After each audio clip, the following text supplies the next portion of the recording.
ఆడదాన్ని నమ్మితే రాజ్యాలే కూలిపోతాయి. మన ఇమ్మడి రవి గారెంత. మొత్తానికి మన ఐబొమ్మ వెబ్సైట్ నిర్వాహకుడు అయినటువంటి రవి గారినైతే పట్టుకోవడం జరిగింది. ఇమ్మడి రవి ఐబొమ్మ వెబ్సైట్ నిర్వాహకుడిని సైబర్ క్రైమ్ పోలీసులు తక్కువ కాలం గడిచిన భారీ ఇంటర్నేషనల్ ఆపరేషన్ ద్వారా కుప్పకూల్చారు.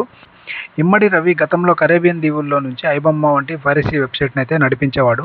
అతను ఇటీవల ఫ్రాన్స్ నుంచి హైదరాబాద్కు వచ్చాడు. హైదరాబాద్లోని రెయిన్బో విస్టా అపార్ట్మెంట్లో అయితే నివాసం అయితే ఉండేవాడు.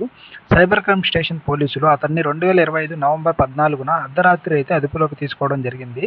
అతడి అరెస్టుకి అతడి భార్య నుంచి వచ్చిన గూఢ సమాచారం అయితే చాలా సహాయపడిందని అయితే చెప్పేస్తున్నారు.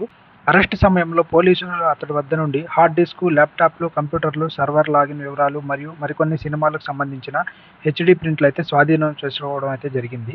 అతడి బ్యాంక్ ఖాతాలో ఉన్న సుమారు 3 కోట్లు అధికారులు అయితే ఫ్రీజ్ చేశారు. రవి సహాయంతో పోలీసులు ఐబొమ్మ, బప్పం టీవీ వంటి పైరసీ వెబ్సైట్లని పర్మనెంట్గా డీయాక్టివేట్ చేయించారు. సర్వర్లు కూడా బ్లాక్ చేశారు. తెలుగు సినిమా నిర్మాతల ఫిర్యాదుల ప్రభావంతో ఏపీ మరియు తెలంగాణ ఇతర రాష్ట్రాల్లో కేసులైతే నమోదయ్యాయి. పోలీసుల దర్యాప్తులో అక్రమ ఆదాయ మార్గాలు, బెట్టింగ్ యాప్స్, ప్రమోషన్స్, మధ్యవర్తులు కూడా గమనించబడ్డారు. అరెస్టు చేసిన తర్వాత రవిని రిమాండ్కి అయితే తరలించారు. మరిన్ని నిందితులను గుర్తించేందుకు ప్రక్రియ అయితే కొనసాగుతుంది. అరెస్టుకు రవి భార్య ఇచ్చిన సీక్రెట్ సమాచారం కీలకం. విదేశాల నుంచి డిజిటల్ నెట్వర్క్లు, సర్వర్లు ట్రాక్ చేయడం పోలీసులకు కీలక విజయం. ఇండస్ట్రీకి వేల కోట్ల నష్టం జరగడంతో ఈ అరెస్టే టాలీవుడ్కు పెద్ద ఊపిరిగా మారింది.